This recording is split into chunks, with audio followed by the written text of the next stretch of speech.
तो एक केवट भैया थे, बड़ी अच्छी उनकी कथा आती है। केवट राम जी का बहुत बड़ा भक्त था। तो कहा कि बुलाइए और इस नदी को पार करना है। केवट जी आए, बोले देखो देखो हम नदी पार नहीं करने देंगे, आप कुछ भी कर लीजिए। बोले क्यों? बोले देखो मुझे पता है कि आपके पांव को अहल्या मैया जब रखा उस शिला पर तो वो स्त्री बन गई, और यदि आपने हमारी इस काठी की नाव में रख दिया और ये स्त्री बन गई तो मेरा तो रोजगार ही इससे चलता है। बोले नहीं नहीं वो तब की बात तब की थी, लेकिन अभी ऐसा नहीं होगा। बोले ऐसे कैसे नहीं होगा? मुझे पता है, मैंने सुना है कि आपकी रज में कुछ जादू है, आपकी जो रज है ना इसमें कोई जादू है, इसलिए हम नहीं जाने देंगे। अब तो माने ही ना। भैया लक्ष्मण ने कहा जाने दो।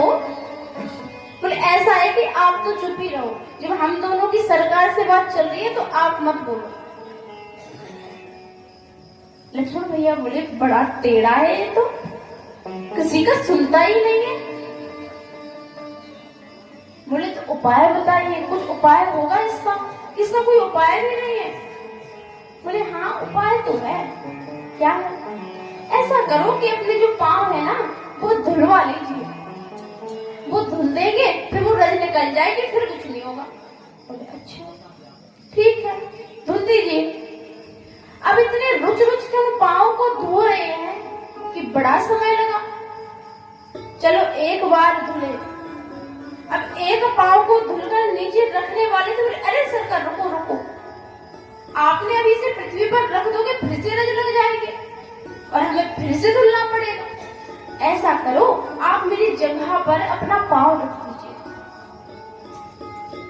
प्रभु बड़े मुस्कुरा रहे हैं, कैसा भगत है, टेढ़ी बात कर कर दुलार कर रहा है। रख दिया, दूसरे पांव को धुला, दूसरे को भी अपने गमछे को बिछाकर कहा इस पर रख दीजिए। अब कुछ ही समय बाद फिर बोला महाराज मुझे ऐसा लग रहा है कि थोड़ी बहुत रज लगी है इसमें।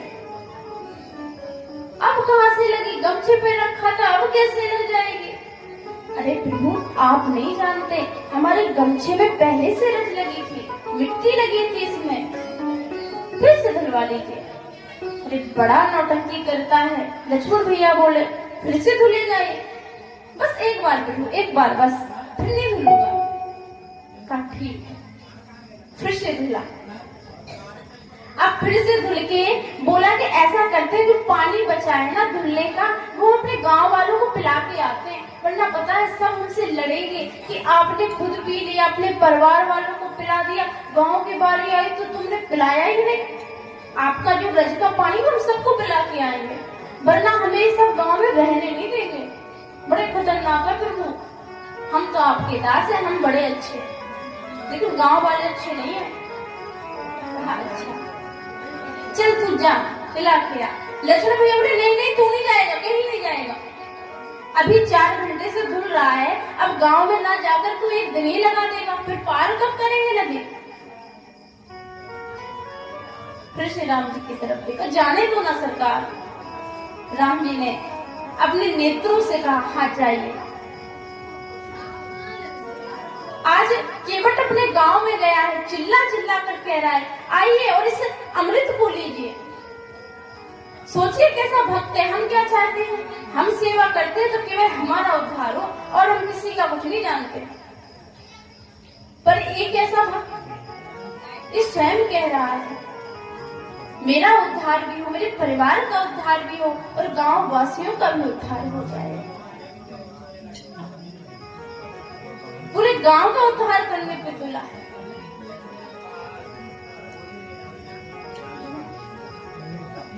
तो पूरे गांव का उद्धार किया और इसके बाद बोले अब आइए प्रभु, अब आप बैठ सकते हो। तीनों लोग नाव में बैठे, उस पार गए। अब नाव से उतारा है तो कुछ उतराई भी तो देनी पड़ेगी। उतराई क्या है? तो उतराई देने का समय आया तो जैसे ही सीता मैया ने इशारा किया। समझ गई सीता मैया, उतराई देना चाहते हैं। राम जी से कहा, अपनी मुद्रा उतारी का इसे दे दो। सोचो, पति को कहने की आवश्यकता नहीं पड़ी, स्वयं समझ गई माता।